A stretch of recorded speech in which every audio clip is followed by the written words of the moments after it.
Good afternoon. Good afternoon, everyone. Good afternoon, Miss. Okay, so how are you all?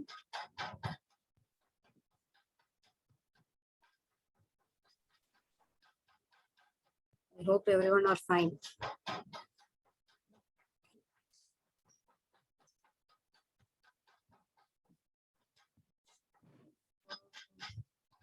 Today we will complete the upper limb fractures. Okay.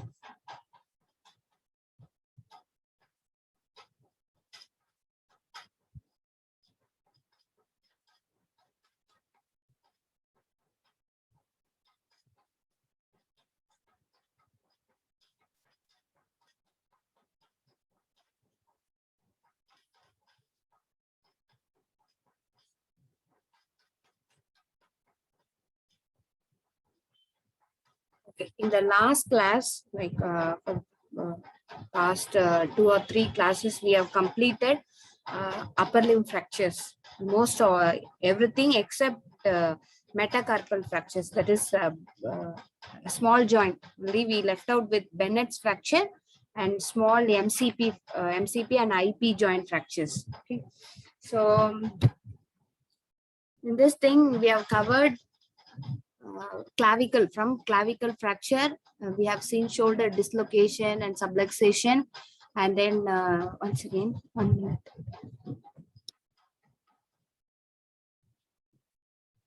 And then the proximal humerus fracture, mid shaft fracture, and distal humerus fracture, and supracondylar one, and then forearm fractures.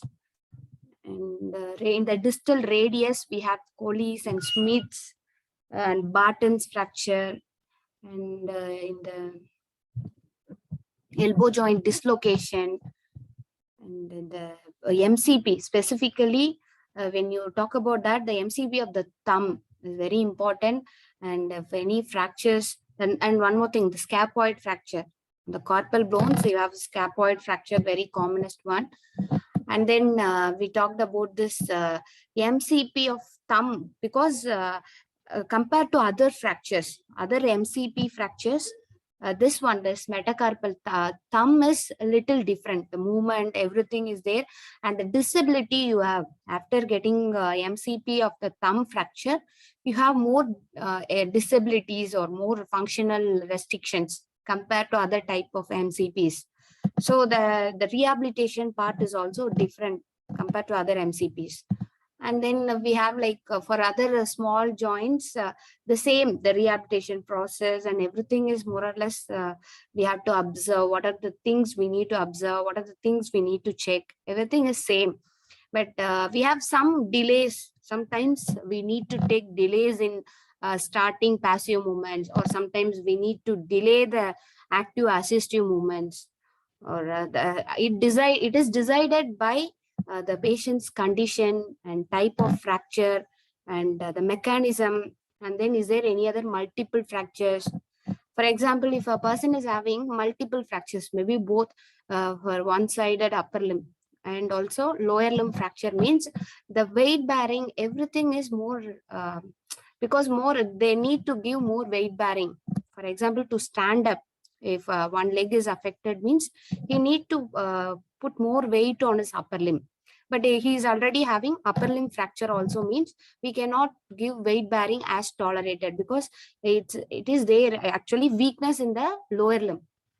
So if you are giving heavy weightage to your upper limb, it will damage the healing. Like that, some circumstances or some situations may cause you to delay the weight bearing. Sometimes it happens, but generally for general treatment guidelines, we have already covered all the things. When to start, what are the precautions during each and every stage, we have already seen, right? So each and every fracture, we have some do's and don'ts, which week it is safe and which week it is not safe. These are all for general common types of fractures.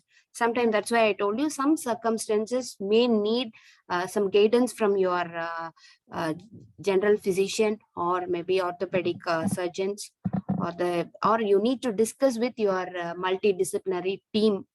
There may be some need for that. So otherwise, you just stick on with these things. We already covered this one, upper limb fracture and the treatment for that.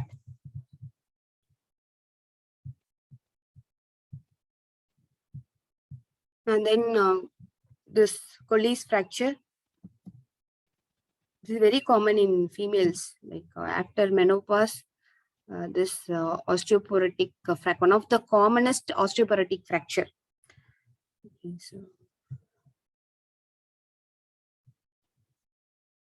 so like that, we can easily find out some fractures or exactly opposite. Like in the forearm fractures, we have talked about Monteggia and Galassi fracture, right? So in the upper end, you have Monteggia fracture, and in the lower end, fractures or Galassi fracture. Like that, you can remember. For example, the distal end radius, the distal aspect of the radius also, we have two types of fracture.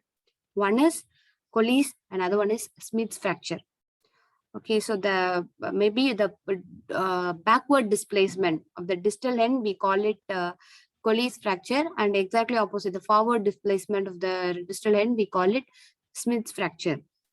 So like that, we have and these things also, that treatment, the acute management also decides your treatment, right? So mostly safe if it is more stable and uh, no injuries and all, we can go for this cast application. The POP application is widely used.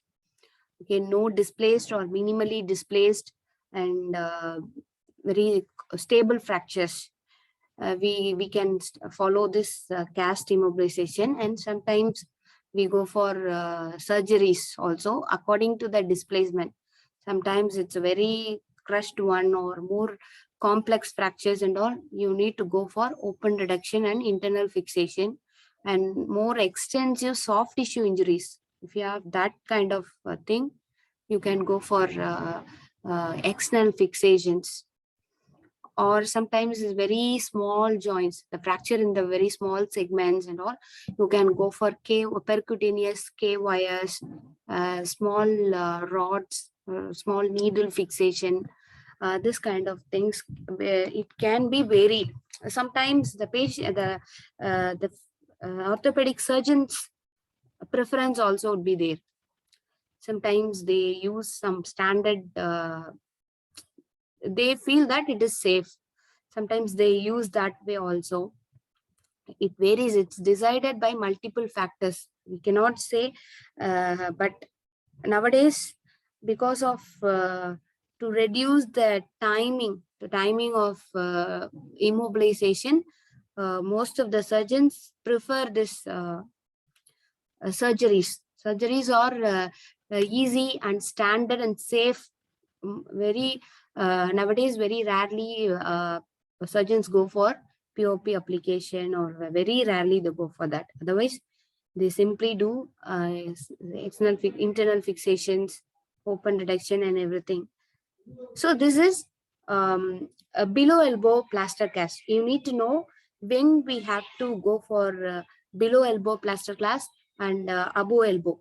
Okay, sometimes if it is very risky to use your elbow joint, some in acute stage also, in the first 2 weeks or in the first weeks, it is very risky to make it into below elbow fractures. For example, I'm telling you, for metacarpal fracture of the first metacarpals, if you take that, the thumb, if you have fracture in that, it's very risky to allow it to below elbow. So in the first 2 weeks or the first week, they go for above elbow till the elbow level. They restrict the elbow movement also. And after that, maybe after taking x-rays and everything is stable and the union is partially started, in that way means we can go for this below elbow plaster cast.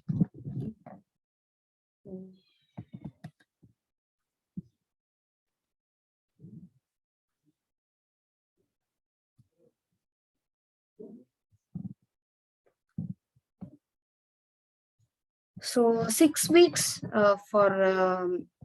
we need some ultimate guidelines. Like 6 weeks is a major timeline for complete formation, the callus formation. Majority of the patients can develop callus formation within 6 weeks. Okay, in some cases it maybe can go little longer or little less. For children and all, it heals fast in compared to adult population or elderly. And elderly, maybe we can go for maybe you need to extend for 1 more week or 2 more weeks, like that. So it is varies, but this rehabilitation and this protocol is everything is for general group. Okay. Sometimes it may vary to match with the patient. We can do some little changes.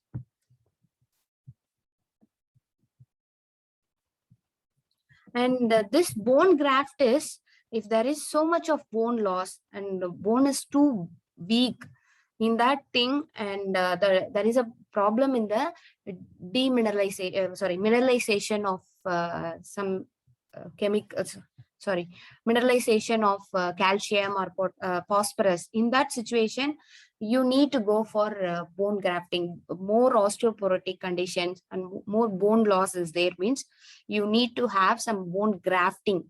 Thereby it develops, or it may it grows the bone but cells, and then it divides. That kind of bone grafting can also be used in the defect, that is maximum defect.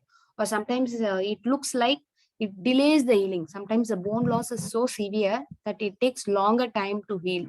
In that situation, we need to go for grafting in that area. Or sometimes if it is grafting is also doesn't help, or it doesn't prove any success, means you can go for arthroplasty.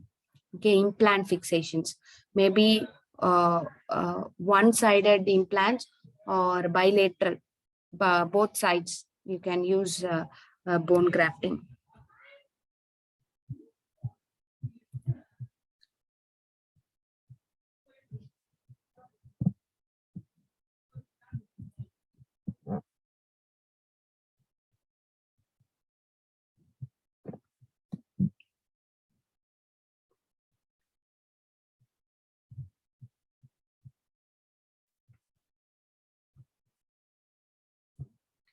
So always for clinical examination, you have this snuff box. So you can check the snuff box for tenderness. For this scaphoid fracture, I'm telling you, check the tenderness as well as mobility. You can check the some movements. You can feel the movement in that area, mobility in that area. That indicate, so don't go for high grades, very minimal, check for very minimal displacements. And if you see that there is mobility in that area, you can delay it for one more week.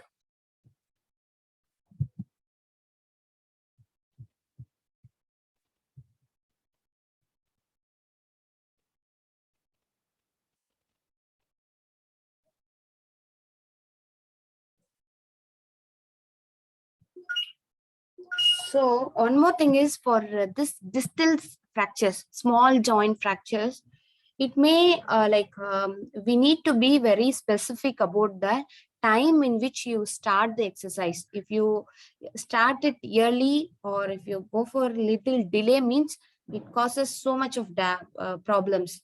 Okay, the rehabilitation takes longer time. So here, because very small joints, the stiffness also develops very rapidly.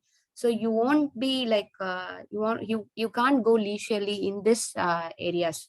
We have to be very specific with that, and whatever the available range, we need to retain that. Otherwise it may be, sometimes it is so permanent. If you leave, or if you're lethargic in completing the ranges and starting the resisted exercise and all, if you delay a week also, can cause major impacts on the joints. So whatever the left out, so if you're unsplinted areas, right? So these things are maximum give movements to this undisplaced one, unsplinted fracture. So this area are all free, right? So all the MCPs are free. Here for the thumb, it is not possible, but other things, all the 4 fingers, you have this MCP IP joint. So you can do that. Okay. So if it is left out, if it is not covered in POP, means it's safe to do that. But one more thing, not too much of resisted and isometric exercise. We need to be specific, but otherwise, if it's left out, means you can go for movements, range of motion exercise.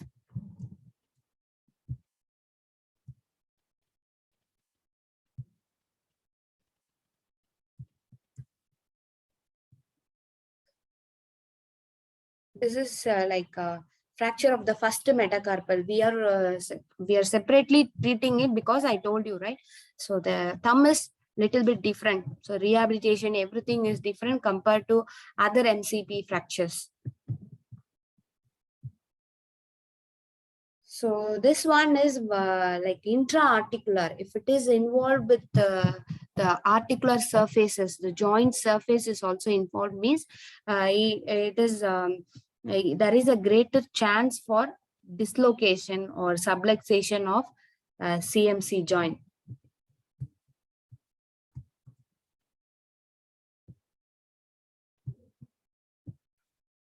And one more thing, in the distal joint fractures and all, you can expect that in majority of population, swelling, the distal end edema is very, very severe, that because of that, the pain would be there, and you cannot have this unsplinted area also. You cannot do movements in the unsplinted areas.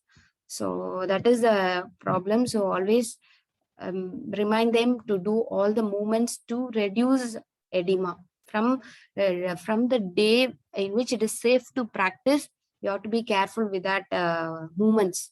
Whatever the available movement you need to do, otherwise swelling would be there. Swelling is there means the pain may cause further swelling. Like that, it is a chain response. So we need to be careful with avoiding pain and swelling.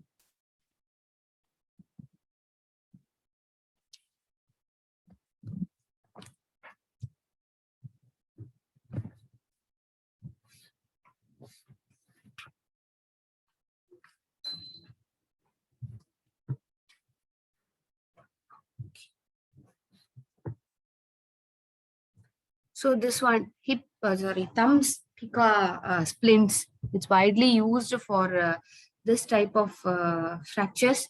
That is, this MCP fractures which are extra-articular. So there is no involvement of articular surfaces.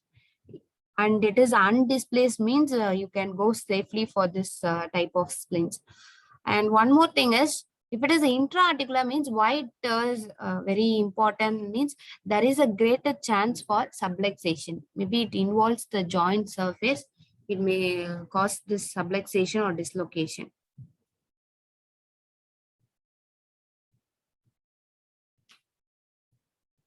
So always maintain that IP joint. Some IP joint should be retained, and then ask them to do the movement. So one more thing is, slight movement in the unsplinted area or unaffected area is very important for healing, rapid healing. Okay, so you need to mobilize the other unaffected segments. Thereby we can improve the slight stress to that area. Maybe after first week, it's very safe that unaffected areas should be mobilized. Thereby we are improving the we are giving the slight stress to that area, and it fasten up the healing.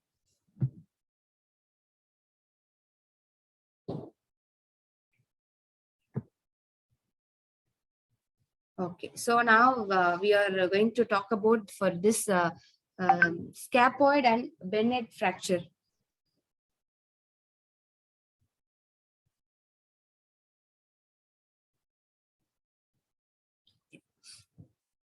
And from day 1 to first week, you have to be careful with avoid supination and pronation of the elbow. Okay, And then the range of motion for first week, no thumb movement, no wrist movements, no wrist movement, no elbow if it is in the long arm cast. That's why I told you, if needed, they may remobilize it in the above elbow or long arm cast. That is, it covers the elbow joint also. In that situation, you cannot do range of motion exercise to all the things: thumb, elbow, wrist, everything.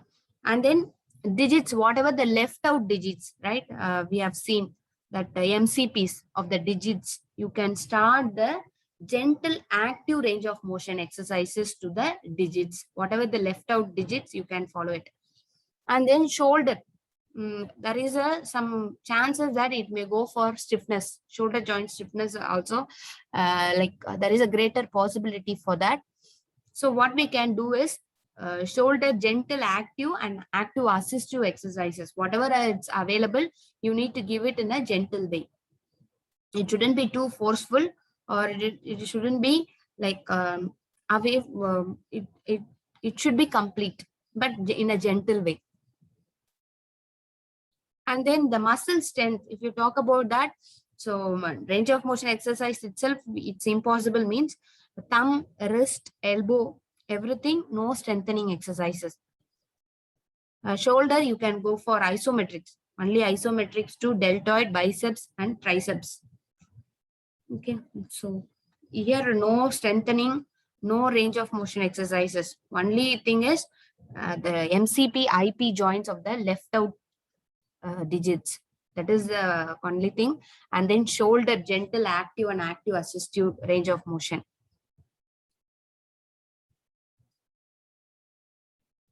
So no functional activities. Don't involve the affected site with the functional activities, and no weight bearing on the affected extremity. Okay.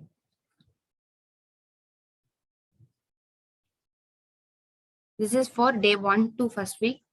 And then second week also, the precaution is avoid supination and pronation of the elbow. Okay.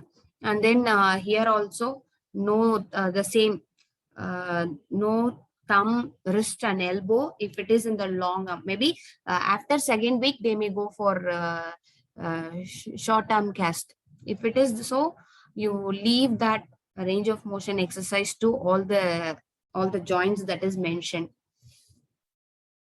Shoulder, continue and improve the range of motion. Whatever it is available, go for the next degrees. And digits, and you can add a passive.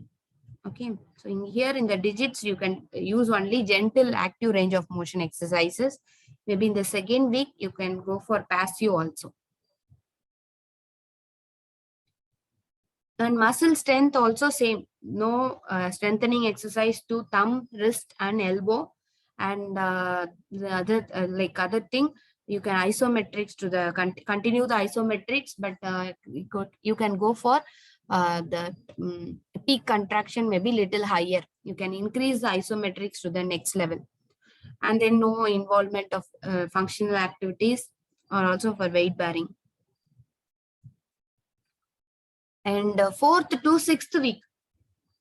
So 4th to 6th week, here avoid passive range of motion to thumb and wrist.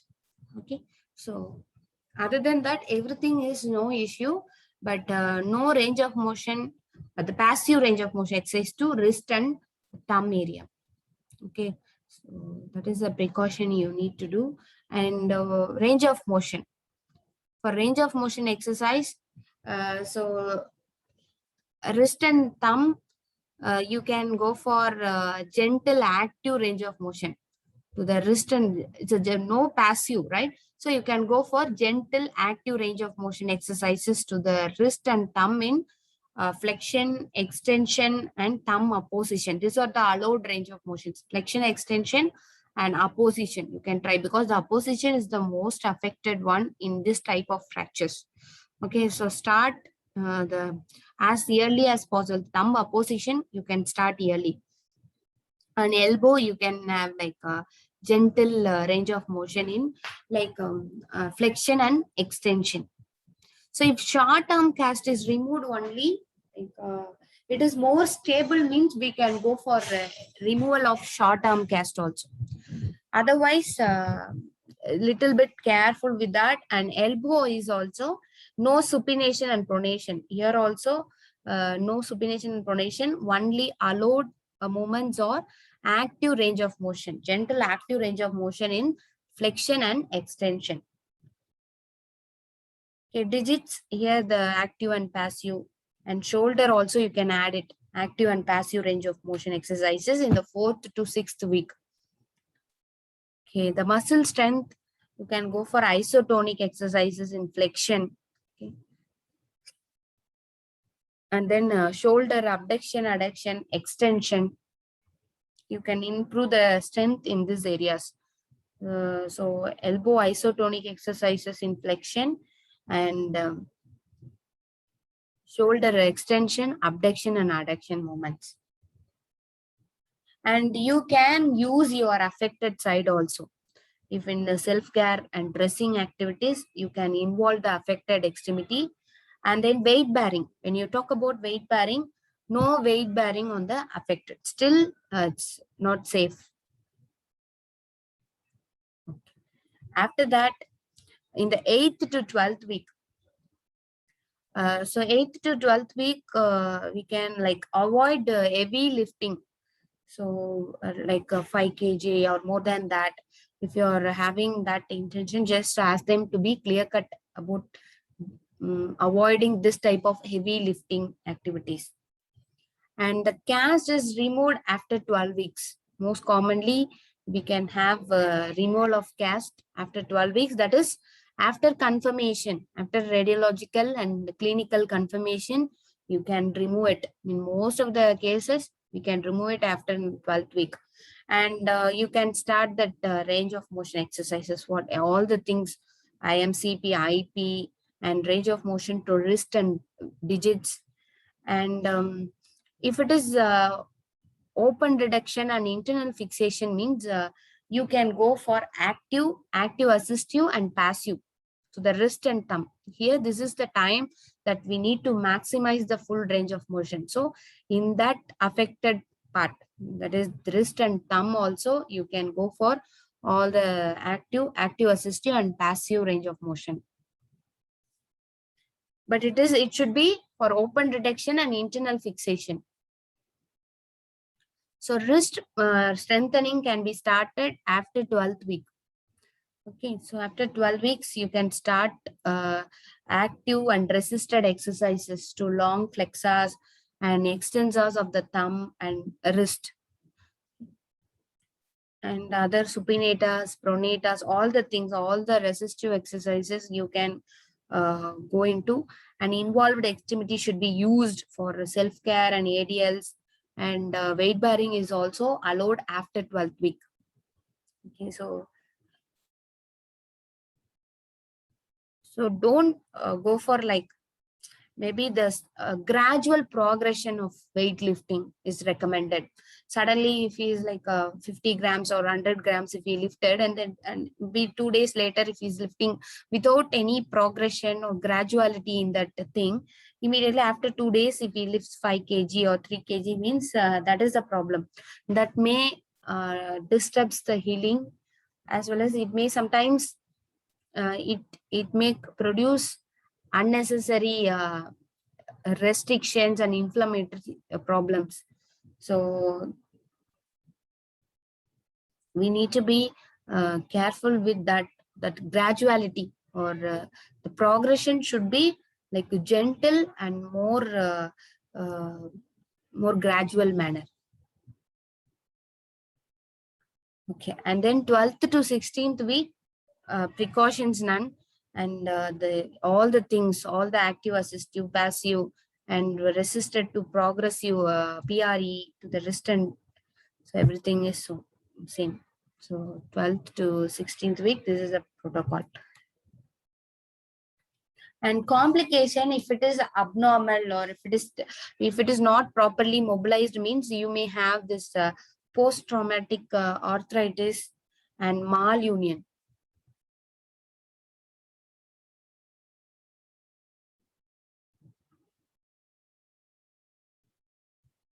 Okay.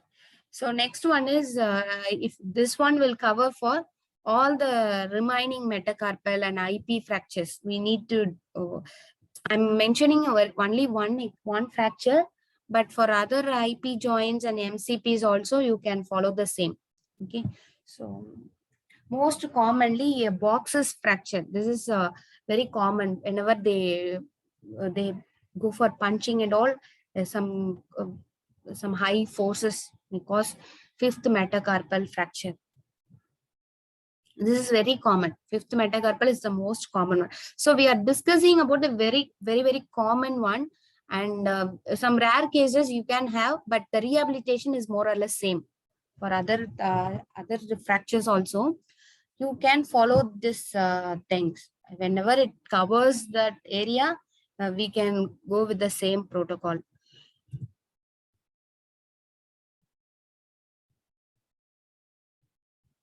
Can you see this?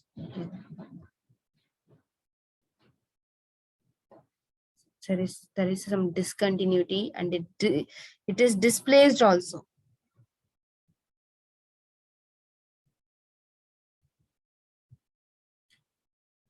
Okay, so it's a direct trauma. Mostly it is a very direct injury. And so that's why the punching a wall or any other hard surfaces, the missing a punch to the patient's soft tissues may also cause the direct impairment or impact to the fifth metacarpal.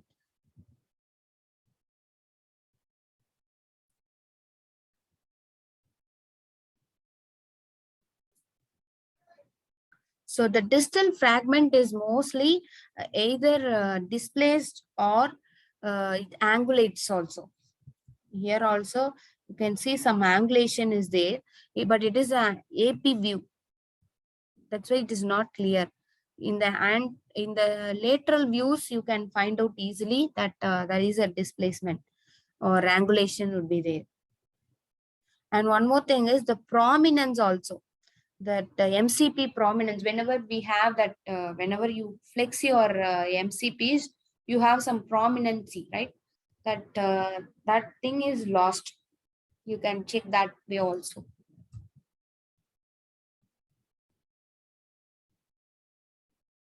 So this one, I'm talking about this prominency. You don't have any prominency in this fifth metacarpal. Other things remaining same, and check with the opposite other side also. If it is too affected or it loses its prominence and it is tenderness, everything will tell you that there is a greater chance for MCP fracture. But one more thing is in the X-rays, immediately after injury, you cannot have that visibility in the fractures. Maybe the day 2, you can feel that.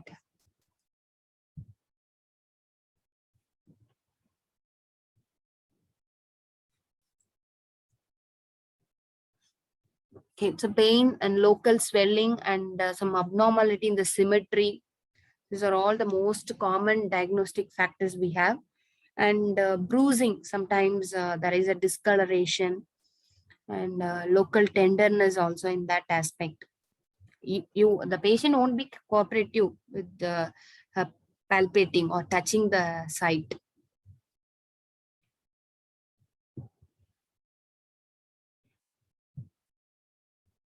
Can you see that? Compared to other side, you have some reduced prominence.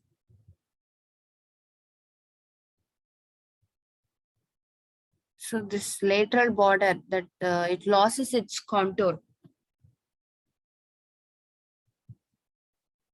Okay, so most of the things can be like undisplaced ones, or it's displaced, but there is some specific distance. If it's safe to treat it conservatively, maximum it can be like more advantageous. And the conservative management and our POP is very successful in majority of the cases. And one more thing is what we commonly do is neighbor tapping. So it is very small joint, right? So you cannot have complete immobilization if you just mobilize that segment alone. what we have to do is like how we, in the gardening, how we will support the very fragile plants, right? Fragile plants, that in that, like that you can go for other side also, other fingers. So for example, if it is a fifth finger means you go for strapping with fourth one. Okay, the neighboring finger also should be strapped and immobilized.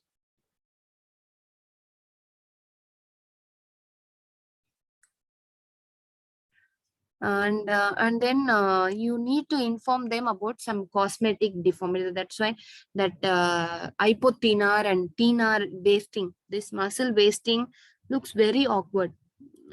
It doesn't look good on the patients. Like if you lost your shape of the thumb, or if you lost the shape of the fingers and all, it is a little bit mm, it is not that cosmetically effective.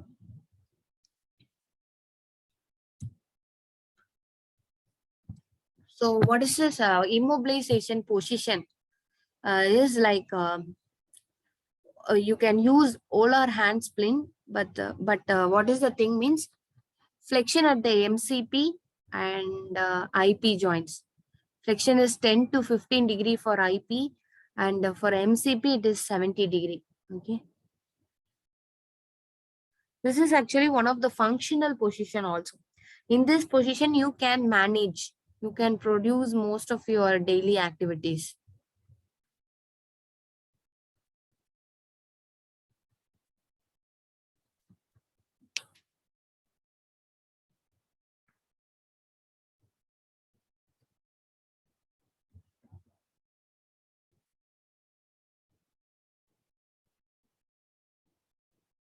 This allows actually, this is useful for stretching the collateral ligaments also. It will delay the progression of stiffness also. One is the functional position, and other one is it prevents the stiffness also.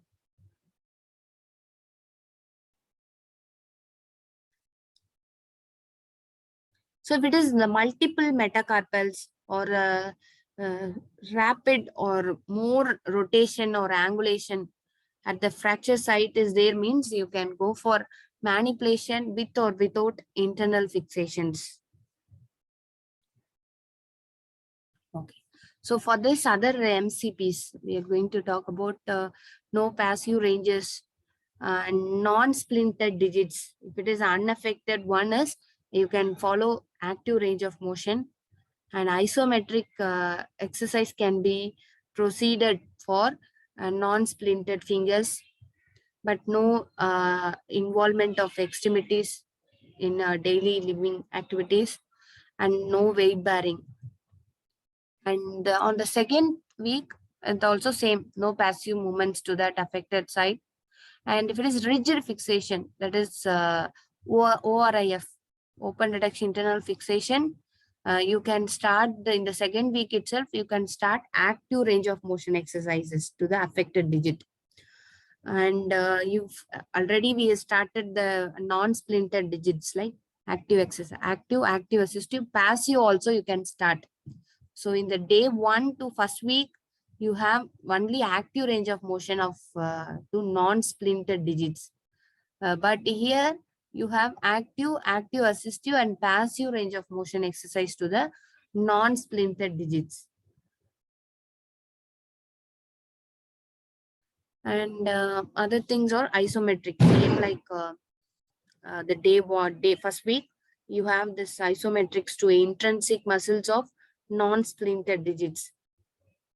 And then no involved extremity for ADLs, no weight bearing.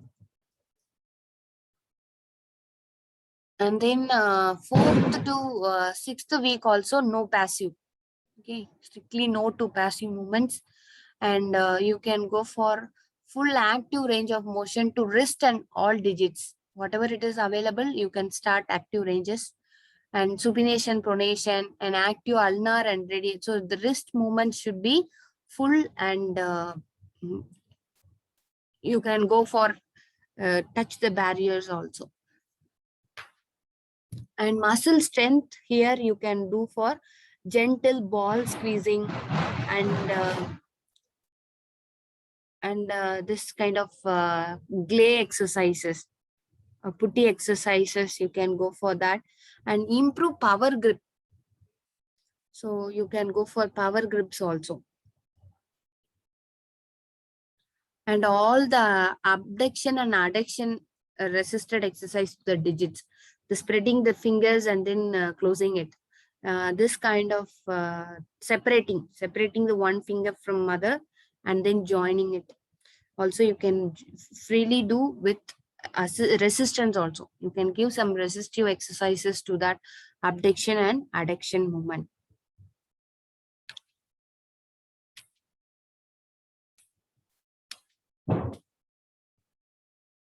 And then functional activities. You can encourage the other affected side also in all the daily ADLs at the 6th week. At the end of 6th week, you can start the bimanual activities, and still the end of 6th week, you do weight bearing.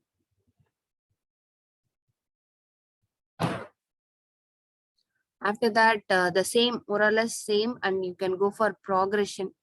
Active resistive, strengthening is active resistive. Okay, so and here passive from 6th week to 8th week, we can start passive exercises. Okay, so before that, prior to that, till 6th week, no passive ranges. Okay, so after that, from 6th to 8th week, you can allow the passive ranges, passive stretching, passive mobilizations can be started from 6th week.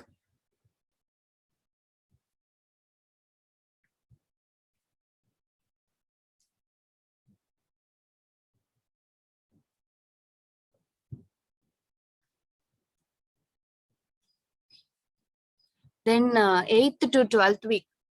So all the exercises, active and passive, no restrictions at all. And PRE, you can go for full-fledged rehabilitation exercises to the wrist and digits. And functional activities. So involved extremity is widely used for self-care. More involvement of function involved extremity. And full weight bearing. So you can start having full weight bearing as tolerated.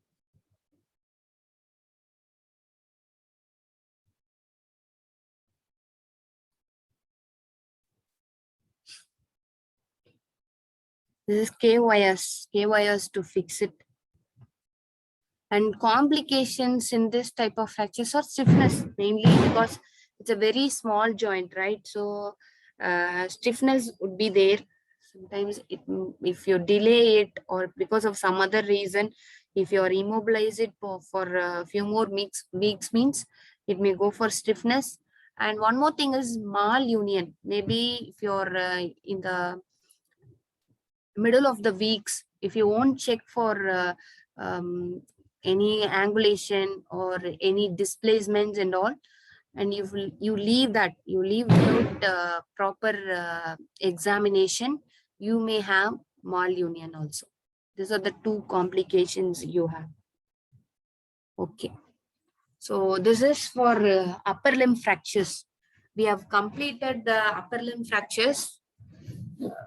So remaining things are soft tissue injuries, amputation, lower limb fracture. Only 3 topics are there. Okay. So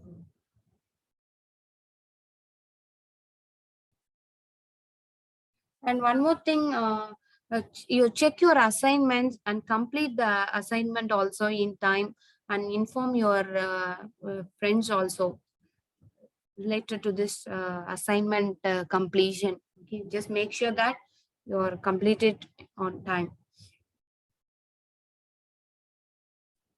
And one more thing is only we have Wednesday 4 to 6 and then Thursday 2 to 4. Okay, on Thursday 1 hour is compiled with this today's class. Okay, so no classes on Thursday. No class on Tuesday. We have 4 to 5 classes there, right?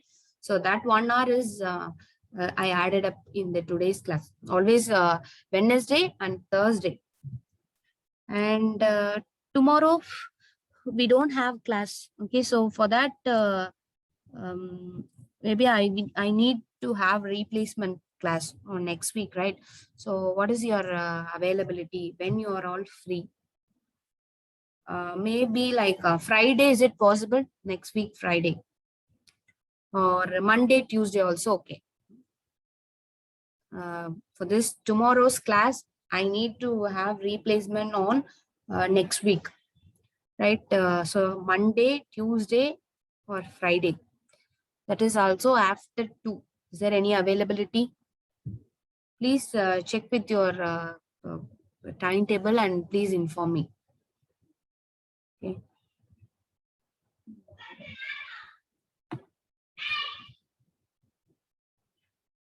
So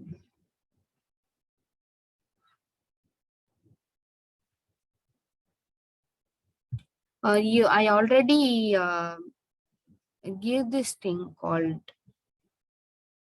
in this Kisner, right? So you have so many exercises for each and every joint. So active exercises and PRE or progressive resisted exercise means you can it is a very simple term. It looks like very simple. You cannot end it like that. For practical examination, you need to prepare like for active exercises. You go for whatever movements are available. You need to ask them to do. The patient should do active means. Passive means you can help them. Like that, you can elaborate it. Just we are telling that active exercises or passive exercises means it is during practical exams, you can go for this like so for the PREs, for shoulder joint PRE exercises, you can go for numerous exercises, stabilization exercises, and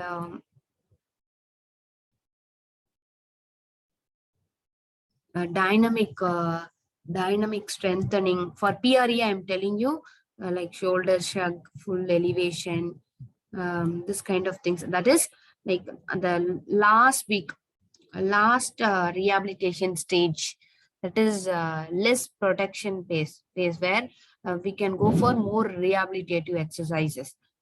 So in this thing you can add up for, I'm telling you for shoulder joint, but according to the area where the fracture is, you can practice it. You can develop or take notes for 5, maybe minimum 5 exercises, 5 active exercises. Maybe shoulder joint means collect or take a notes on that 5 active exercises. And then maybe PRE, the progressive resisted exercise means minimum with 5 resisted exercises. Like that, you can elaborate it, because that you may ask that there is no practical aspect and all, but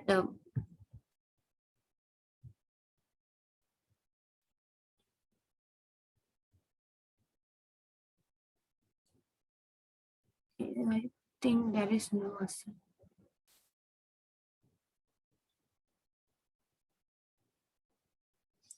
You all are separately linked in the LMS.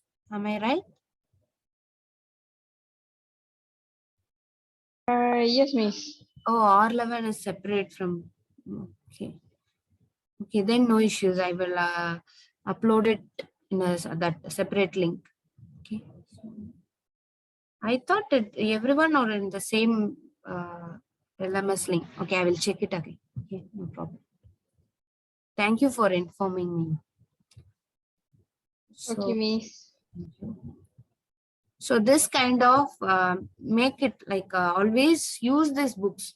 Don't think that it's over. Exercise therapy or therapeutic skills and all, it's after completing the semester, it won't be useful. It's just not like that. Always life till your career extends, Till that time, we need these books.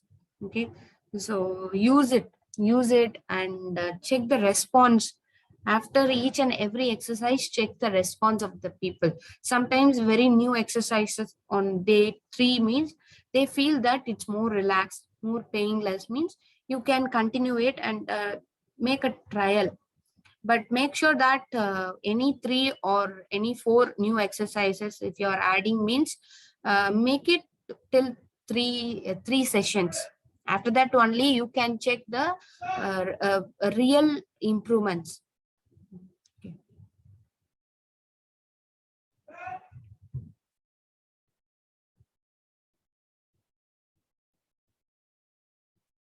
So this is isometrics for flexion, abduction, and rotation. This is for self resistance. For you can use the other side for flexion, abduction, and rotation. If it is weak, the other side is weak, means we can use wall support for giving isometrics.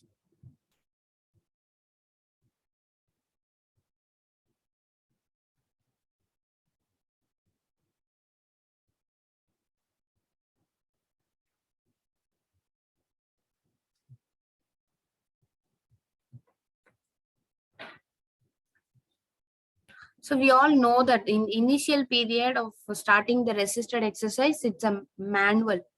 After that, you can use mechanical one. Later on, you can develop. In between that, if you want, you can have auto-resisted exercise. The patient itself can give. In the home exercise program, you can give it all the auto exercises. That is self exercises can be given as a home program. Because they don't have any equipment or in that situation you can go for auto exercise.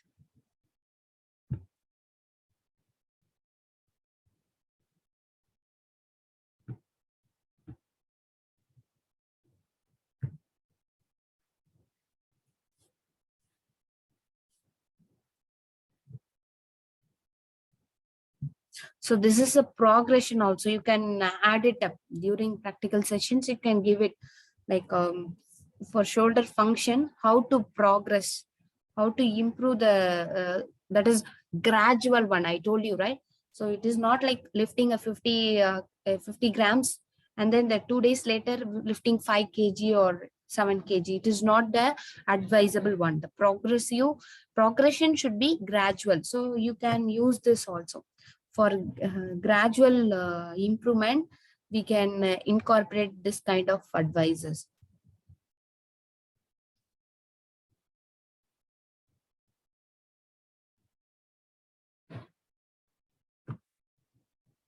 So mostly in the last two phases, we use this, right? We use this type of resisted exercises. Only the resisted exercise, that is also full-fledged resisted exercise, comes in the last two phases. Okay. So in this thing, you can add up for shoulder related conditions. You can add up this much of details. And elbow joint, when you come across elbow joint, you can take up all the elbow related range of motion exercises and elbow related resisted exercises.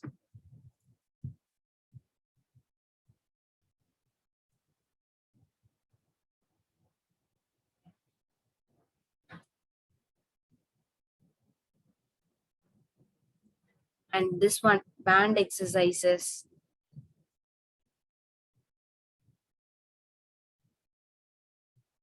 To improve and maintain the range of motion exercises, you can go for this stretching.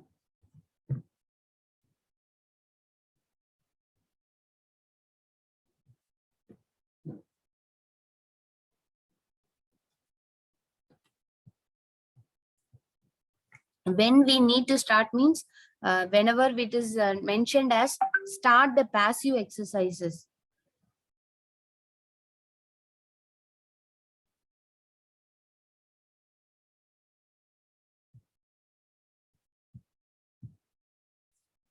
So the passive range of motion exercise, if it is indicated that there is a passive range of motion exercise, means you can go for stretching, mobilization, right? All the things are safe.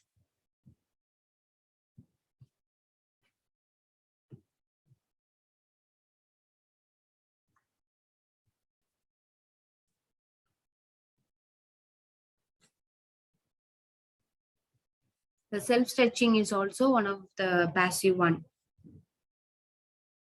but it is more safe compared to passive passive stretching.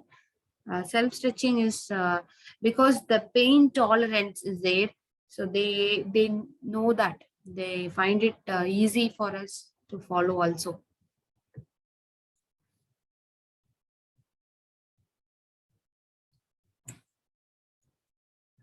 These are all a range of motion exercise, gear shift exercise, and like all the active assisted exercises, self-assisted shoulder rotations, band exercise, pendulum exercise. A pendulum exercise without any weights. Okay, in the initial period, if it is active assisted exercise, maybe in the first few weeks or in that stage, don't use weights.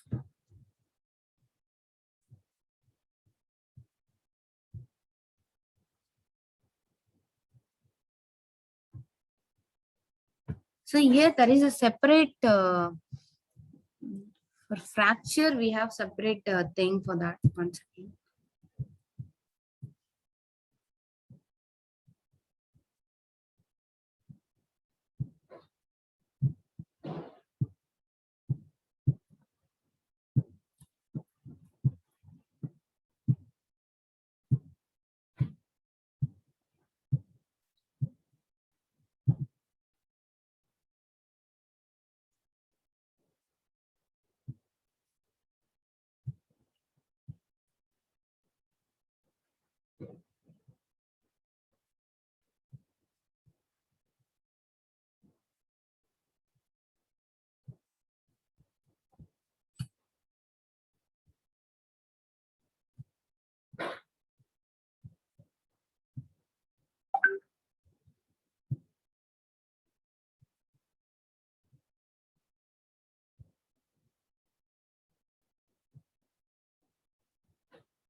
Yes.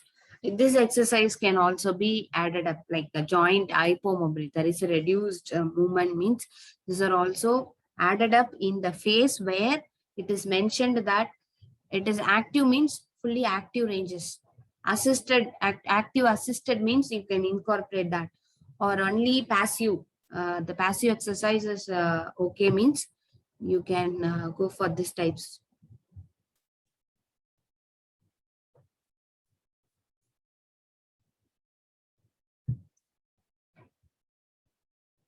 And have you gone through this John Ebenezer textbook of orthopedics, fourth edition? It's uh,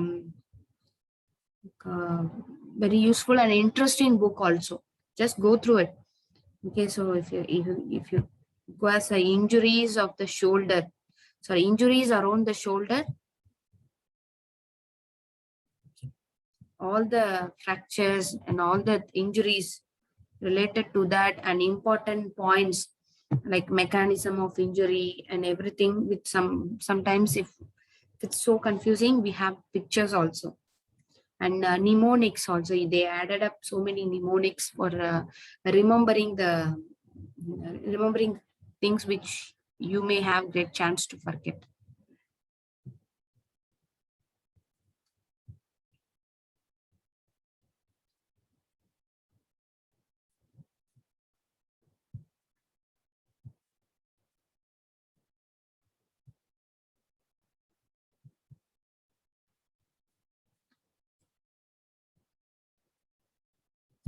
So one more thing is assessment and management. So assessment and management of any type of fracture. Either you can go like assessment for the first week and rehabilitation for that, and assessment for the second week, and whatever it is. Assessment means nothing. You're checking for pulse, and is there any pitting edema, or is there any bruising or numbness, is there any associated nerve injuries. Check the motor and sensory uh, levels also. And if there is any paresthesia, pins and needles, then you need to be careful with this compartment syndrome. Like that, assessment is and check for any tenderness or check for any mobility. These are all for assessment, or any angulation, changes in the angulation. You need to, maybe this division is mainly for taking x-rays. During this time, they mostly prefer x-rays.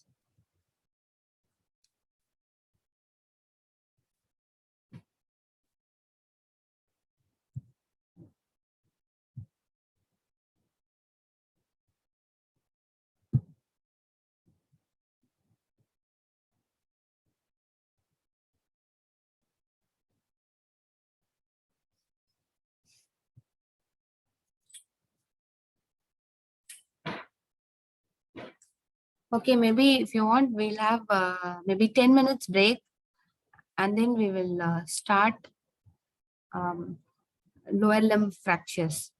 You just go through these types of fractures, mechanism, classification, clinical features, management, operative, when we need to go for non-operative treatment, and when we will have operative treatment.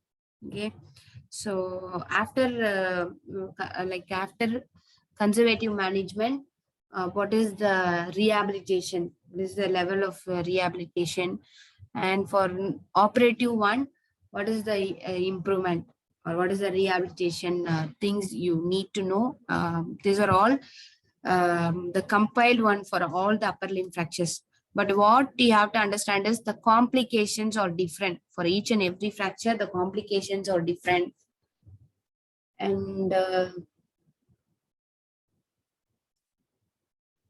complications different, and then the associated injuries also different, and starting time for range of motion exercises, active and passive, and resisted exercise, and weight bearing, and involvement of affected site for functional activities. Everything a little bit variation. You can expect some variations, and which joint should be restricted, and which joint should be promoted of improvement.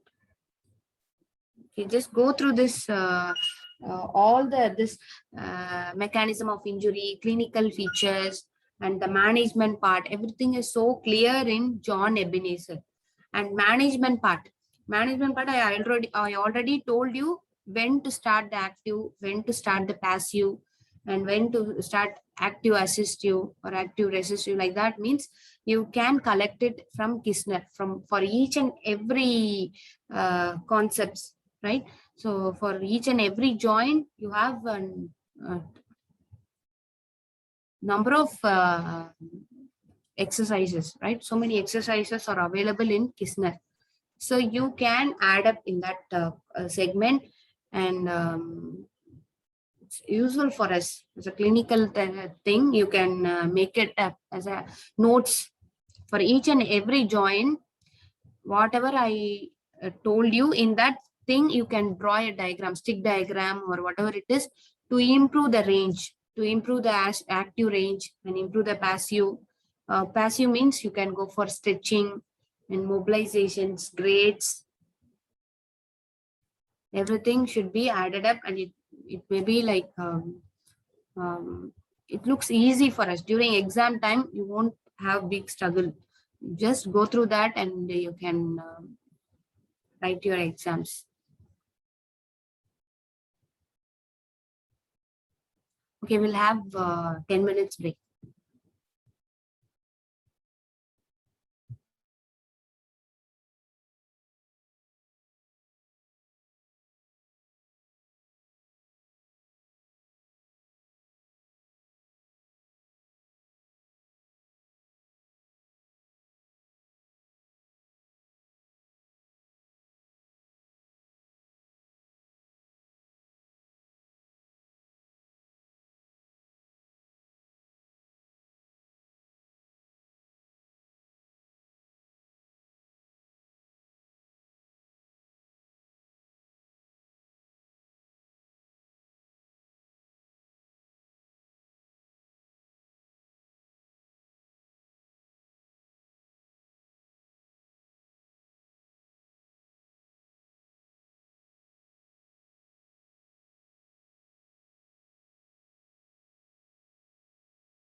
Okay, so let's get start our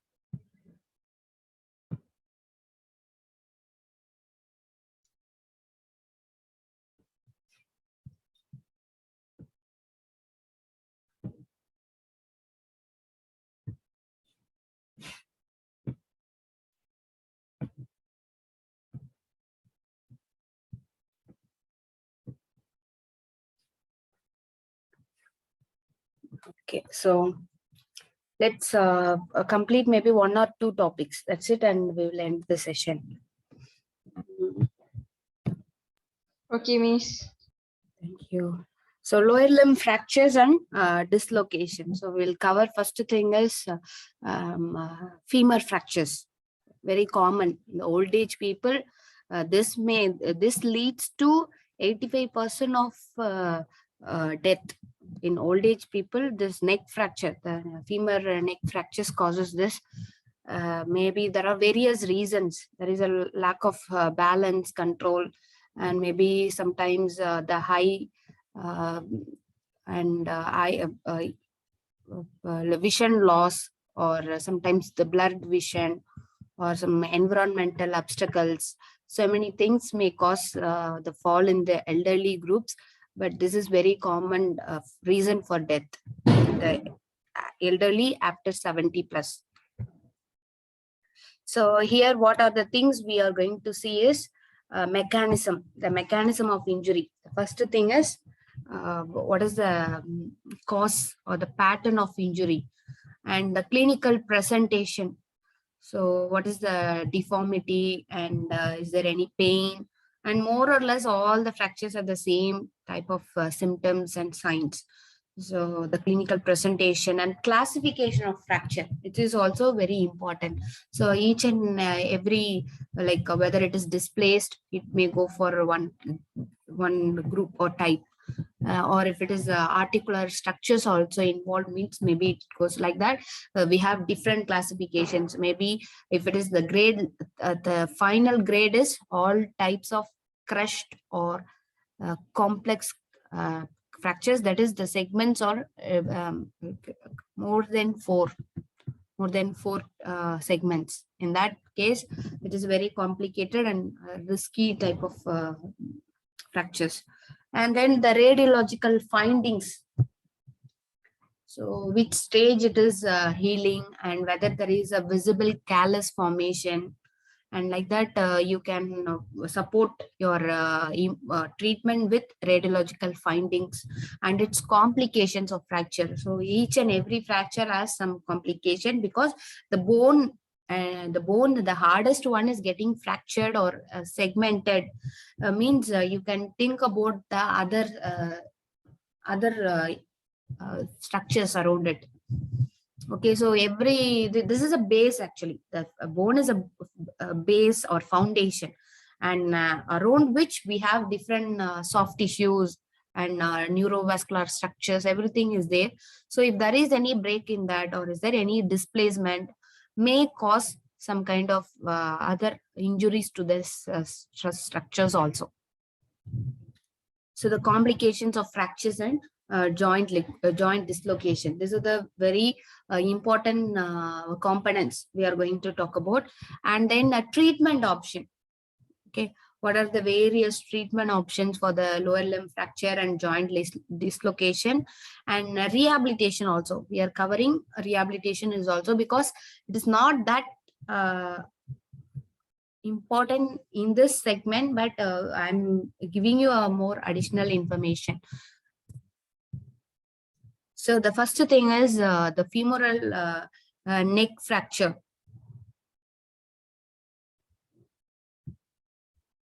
So anywhere in between this area, the fracture occurs, means it's a femoral neck.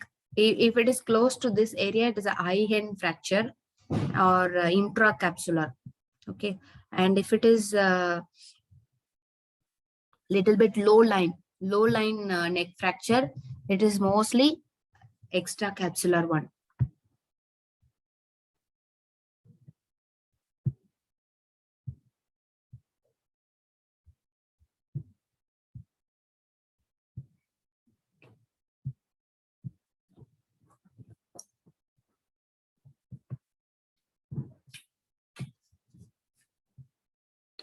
This is femoral head, femoral neck, and lesser trochanter, greater trochanter, and then we have intertrochanteric line. And this is acetabulum, acetabular fossa. So this one, intracapsular, means within the capsule, that is within the articular surface, that is the intracapsular fractures. So intracapsular fractures occurring proximal to the intertrochanteric line, okay, we call it the intracapsular, okay, whichever is occurring in the high end or proximal to the intertrochanteric line is called a intracapsular.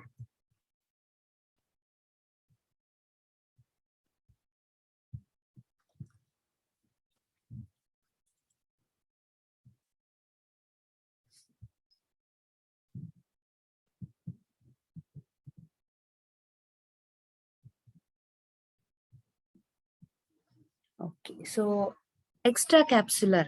So extracapsular fractures are take place in the trochanteric region. That is the two lines connecting the trochanter, right? So if this occurs in this region, we call it extracapsular. Okay, so this one, maybe the fracture in the head or fracture in the neck till this level, we call it intracapsular. And then this region, this is all extracapsular. Trochanteric region means it is in line with the trochanters, both greater and lesser trochanter. And more safe is this extracapsular fractures are more safe compared to intracapsular. This one has greater chance for avascular necrosis. Okay, so if fracture occurs within this circumstance, within this area, we have prognosis is very poor.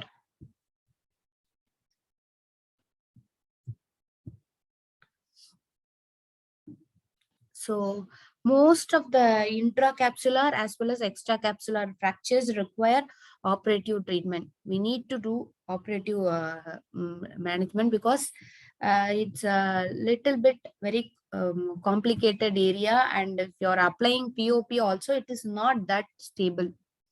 And you need to be immobilized for maybe 3 months, means it's a highly delay or it highly hinder the rehabilitation process. And one more thing is the treatment also depends. Sometimes very old age people, very weak, means like after 70 plus 80 plus and all it, and other comorbidities, other problems they are having the other problems, means it is useless to go for surgery. So in that case they may go for a POP application. So the treatment depends upon the age of the patient as well as the displacement. Is there any marked displacement or like that? The displacement grade also decides, and location of the fracture. That is whether it is a subtrochanteric or intertrochanteric region or it's within the capsule. So everything will decide the treatment.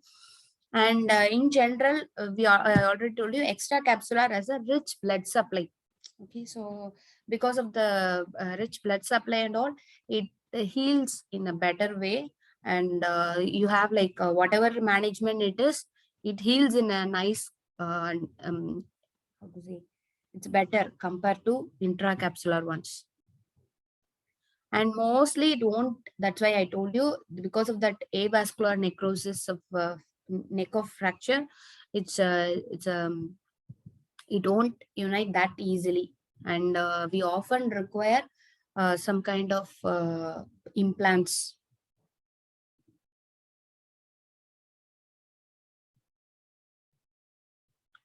And we have other name for this intracapsular injuries. We call it subcapital fractures. capital means neck. Okay, so this one is called subcapital fractures.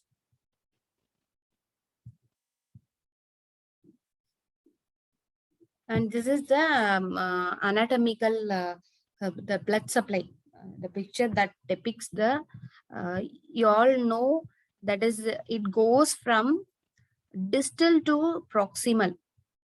Okay, so from here it is moving upwards. That is the same way like in the scaphoid fracture also.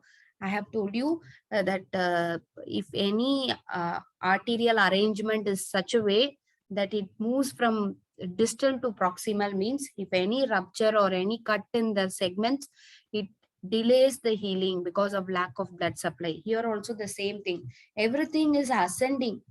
You can see that all are ascending. Ascending means it moves from distal to proximal. In that way, if there is any problem with that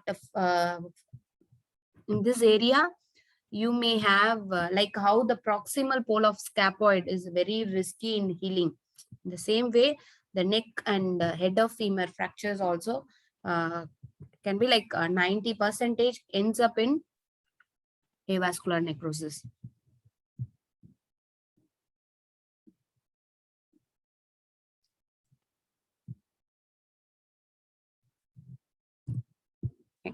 So most of these fractures are common in elderly population.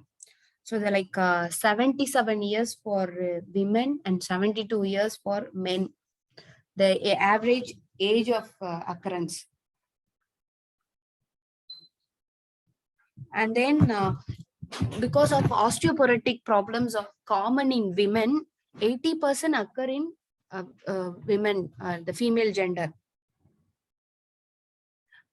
And then we have so it's a very low the occurrence of problem this type of fractures in younger patients are very rare, but if it is so, it is a road traffic accident that is a high impacted injuries. And one more thing is, along with that, we have in hip joint dislocation also would be there in the high impacted one. Okay, so risk factors means females, increasing age, poor health, and tobacco and alcohol use. And is there any previous fracture or fall history? Maybe they have, maybe 2 months back, they had fracture in the like radius, Colles fracture. Now they are, if there is any fracture or any fall, twice within 6 months is actually one of the indication that you need to take care of balance control, and we need to rectify that. So this is a very critical indication, that is twice in 6 months. You need to be careful with that. And low estrogen level, that is also in the postmenopausal women, they commonly get the estrogen level is very low. In that situation, the bones and all the metabolism, the mechanism of mineralization, everything is changed. So that is also one of the risk factors. Mechanism of injury. When you talk about mechanism of injury, you have low energy trauma and stress fractures also. So like we all know, it's older patient, the most common in elderly group. And direct means it's a fall on to the greater trochanter. Sideways, they may get great impact on the trochanter. And other one is high energy trauma, that is motor vehicle accidents, or maybe fall from a significant height and these things. And then stress fractures, that is micro trauma. Maybe they are stressing their bones for very long period of time, and it may causes like seen in athletes, overwork or overloading of joints, bones causes stress fractures. And military recruits, that is high uh, intensity exercises, They may go for high intensity exercise for a long period. And dances, the ballet dances, the main reason is their ligaments are so weak or so elastic. It loses its adequate protective factor, right? So the ligaments are mainly used for giving stability, but because of this early age practice and flexibility and all, it loses its adequate function. It becomes more flexible. So in that stage, the joint may also go for excessive stress fractures and other things. The patient with osteoporosis and a low number of osteoblast and class cells are at particular risk. These are the people with more commonly get stress fractures. Clinical assessment. So the main sign is they are non-ambulatory. Wherever the incident or wherever the injury occurs, they won't be mobilized. They can't stand up. They are in the same place where the injury occurs. This is one thing. And then the patient with impacted or sometimes they impacted or undisplaced fractures. If it is more stable, means they have like a subtle findings. Very we cannot that easily predict, like hairline fractures, and this kind of fractures are difficult to find out, and they able to bear weight also. Sometimes very stable fractures they can manage, but it's a displaced one or comminuted fractures and all, you cannot move. And external rotation of the lower extremity, this is the sign. Normally it is a little external rotation, you can allow it. You can see the change, this is normal, and it is too rotated outside. Foot is turned like more towards outside, right? So the external rotation of the lower extremity, and then if sometimes it's a impacted fracture or comminuted fractures and all, they may see you can see easily the shortening of the limb also. And when you try to do the range of movements, means it's very painful, as well as they won't cooperate with you. So if it's a passive, this is situation, and active, they won't do it because of that fear of movement. They restrict the things. And then pain on axial compression, this you won't give it, like the compression. We cannot try it. This compression and all is too painful.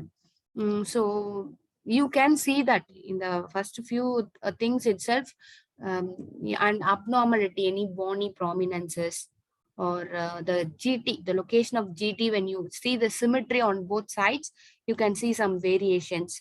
Like that, you can find out easily. And then the tenderness in the groin, that is the main thing. You need to know, they ask about where exactly they feel pain or tenderness.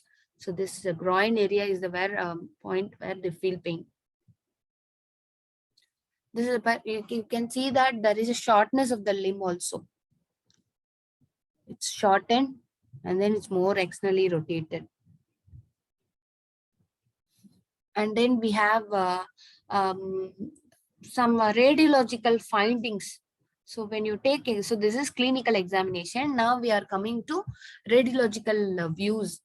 The main one line is there, Shelton's line. So you get some disruption or break in this line. And one more thing is, you can get the disruption of proximal femur's trabecular. So you cannot see that arrangement, that trabecular arrangement, you cannot get it. And the diagnosis is very easy in displaced one. Displaced femoral neck fractures and all, it's too easy to find out. And the leg is shortened and externally rotated, and the hip is tender, everything is we already discussed. And what happens means, sometimes the attachment of the capsule, if it is intact, the capsule is not getting any injury or any problem, means it can prevent excessive external rotation of the leg. Okay. So it will control it, but we can see it is not, it doesn't look like normal. Previously, it won't be that way. So it is little excessive. But you cannot expect the full complete external rotation because of this capsule is intact. They can prevent it.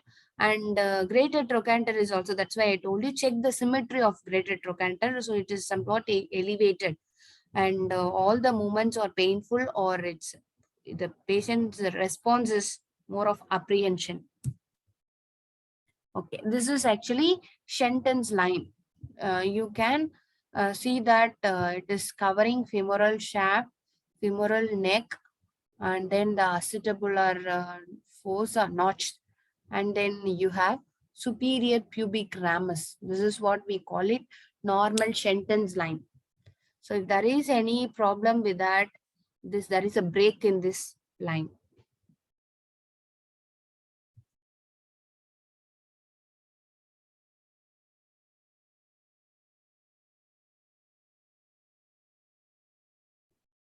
So can you see that there is a break in that line? It is not that accurate.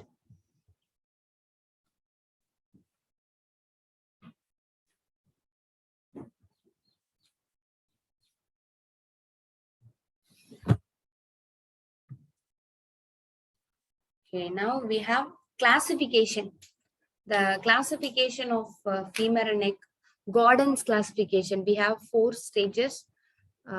So it's like a radiographic findings only. We can find it. And type 1 and type 2 fractures have a very low incidence of avascular necrosis. Okay, so it's safe. The type 1 and type 2 fractures are having a better prognosis. So, stage 1, incomplete and impacted. So more safe and safe and stable. This fracture, stage 1 fracture is stable one. And then you have stage 2, it's complete and undisplaced. Okay, it's fully complete and undisplaced is stage 2, and stage 3 is complete and moderately displaced, and stage 4 is severely displaced. So this is first type, impacted. You can see that there is a more brightening area. This is what we call brightening effect. And Gordon 2 is it's a mildly displaced. It is not that so complete. Oh, sorry. Complete and undisplaced. That line is it's like it's easily visible. Okay, stage 2 fracture is the complete, but it is undisplaced.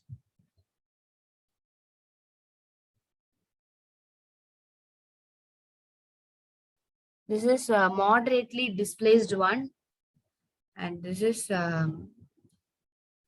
type 4, severely displaced one.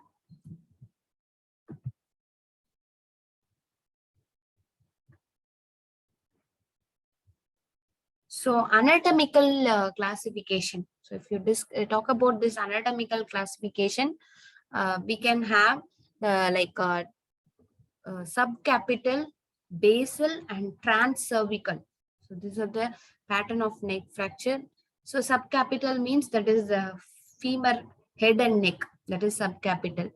Transcervical means in the neck region, in the off of the neck region, and then basal region. Okay, so this is what we're talking about. This is subcapital. Till this level, it is subcapital. This is basic cervical. This is transcervical. This is the intertrochanteric, and this is subtrochanteric.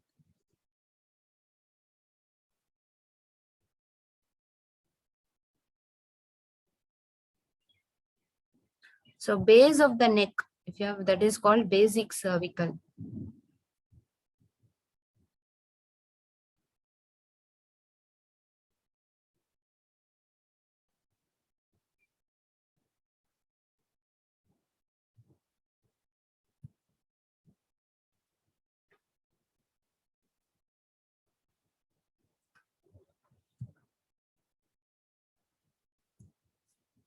This is intracapsular fracture subcapital. This level. Okay. This level we call it subcapital, and this is transcervical. This is basic cervical. So you can see that here you have fracture.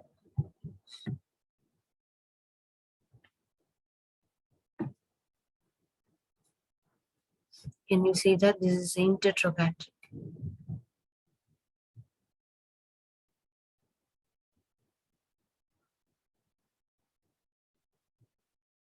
This is subtrochanteric fracture.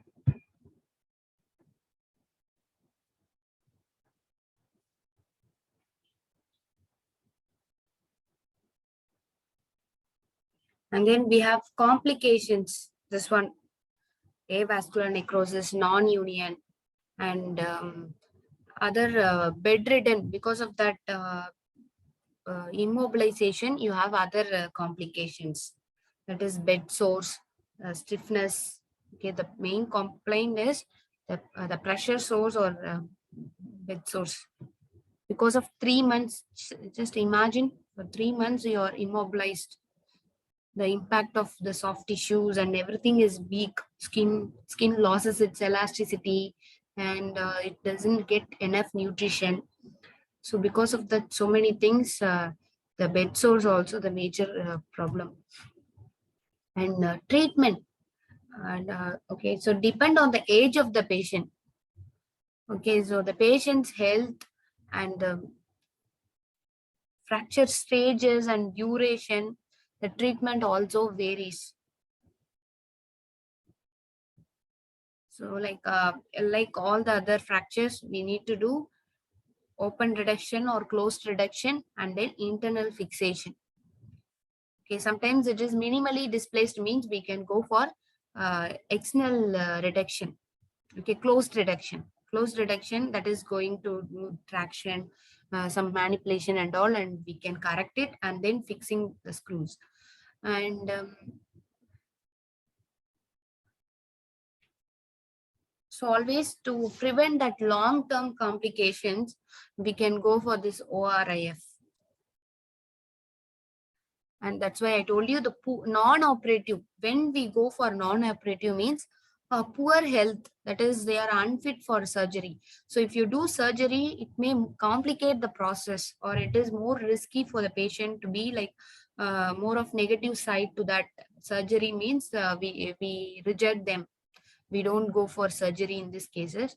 And in that type of fractures, what we can manage is we can give traction equipments to be given for first 3 to 6 weeks, and then we can start ambulating them. Okay, there is no need for because it is too lengthy for them compared to their age and their health level. 3 to 6 weeks is actually enough.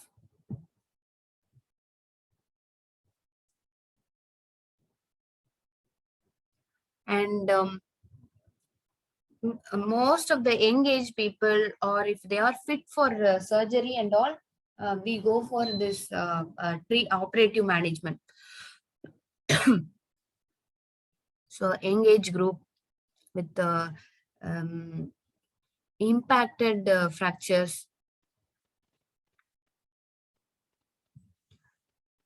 So here also there is 2 types of fixation devices: screw fixation and dynamic hip screw. So what is that? Dynamic means it can allow some stress to be occur on this area.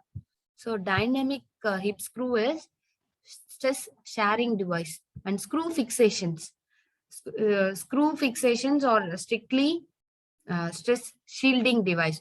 So it heals by primary healing, and this dynamic hip screw, it is like how the casting, the POP application can improve the healing of secondary callus formation. Like that, in the dynamic hip screw also, you can hit the secondary bone healing. So the elderly patient with displaced fracture or chronic fracture subjected to hip replacement. So elderly people, but there is a greater displacement, means it is not that easy to get reduce it. Proper reduction is also a little bit risky, and healing is also not that cooperative, that it is not that improving to the extent. So in that stage, if it is the chronic also, you can go for hemiarthroplasty. You can go for implants. So maybe like total arthroplasty means the both sides, the acetabulum as well as the femur, head of the femur should be replaced, or sometimes one segment.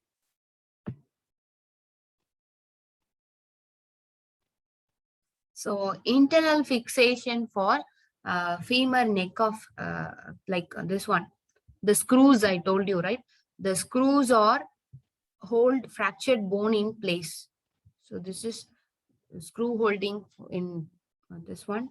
So percutaneous cancellous screw fixation. And next one is very common, called this dynamic hip screw fixations. Dynamic hip screw fixation is you have other attachment. Can you see that? This is the dynamic hip screw fixation. So this is this will allow some movements. It will allow some movements, and it is also useful for secondary callus formation. So if it is fully, how to say, in this dynamic hip screw, you can that equipment can allow some movements in that segment or in that fracture area.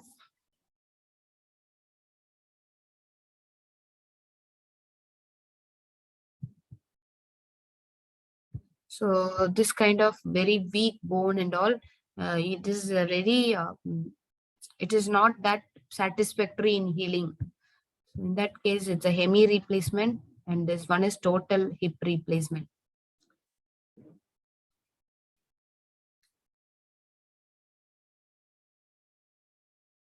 So always greater than 60 years, 60 years, but they are not fit for surgery, means you are disqualify them, but they are fit for surgery, but the bone is more kind of not that cooperative, means we can go for this arthroplasty. So we have like first two grades, Gardens grade 1 and grade 2 fractures doesn't have any interventions in the blood supply. So we can give only POP application, that is enough, or you can go for multiple pins and screws, the percutaneous multiple screws and things. Screws are enough.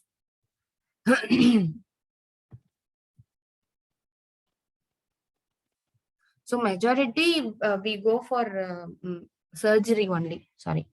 Okay, so in that stage, the first grades, first 1 and 2 grade also, you go for percutaneous multiple pins and screws. Can you see? Depending on the angle of the fracture, you can give it in different directions.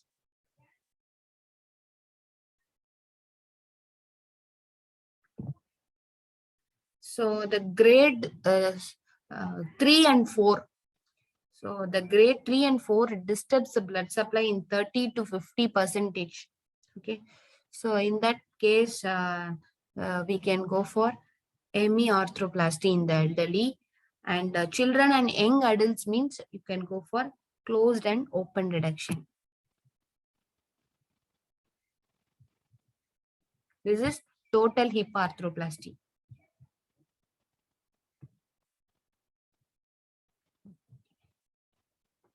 So intertrochanteric means the line connecting the both greater and lesser trochanter. This is also common in like after falls in the elderly people. So it can extend up to subtrochanteric region also, and this present as mostly as uh, uh, comminuted fracture, like more fragments. And but one more thing is it is an extracapsular.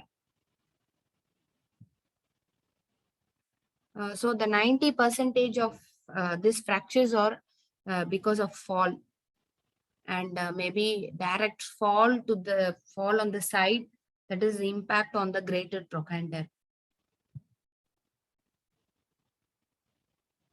So same, everything is same like our neck of femur fracture.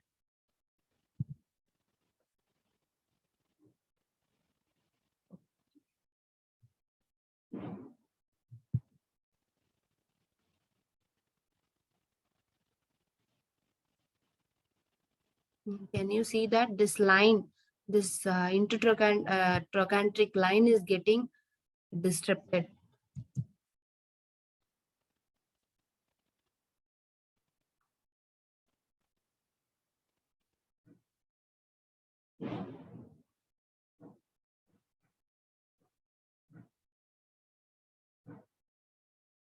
And then we have complications.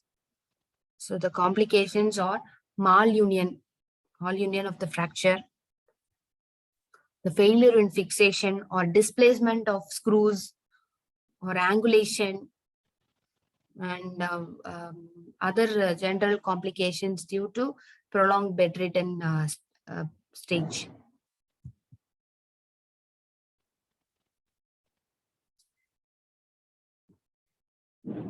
So here you have both a reduction. Mainly we need to reduce the fracture and maintain the fragment in good position. These both are very important. And so only if it is unfit means we won't go for operative one.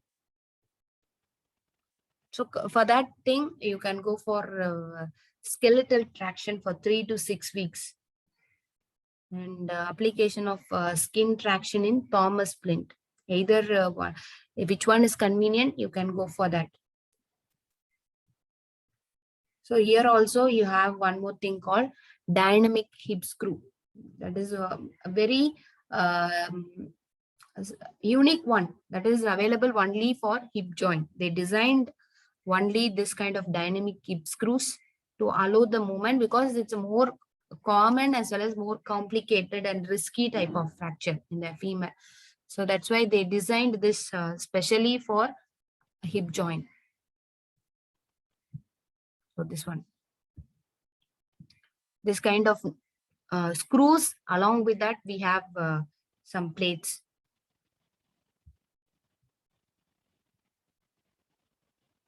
So it has some movements. It can allow some movements. That is the highlight of this type of fixations.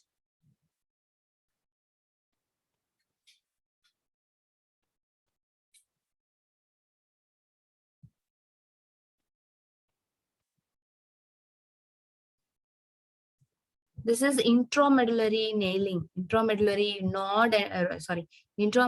rod and nailing.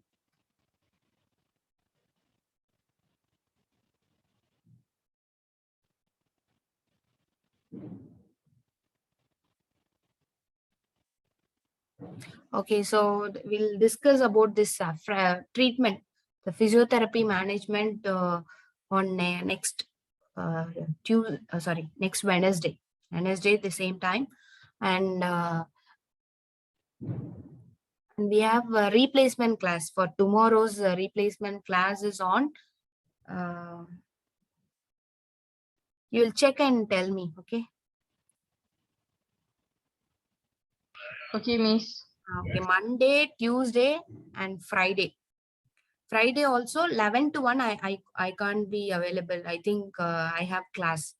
Okay, so after that, anytime, okay. Friday only 11 to 1, I'm not available. And Monday, Tuesday, anytime. Just discuss and inform me. Okay.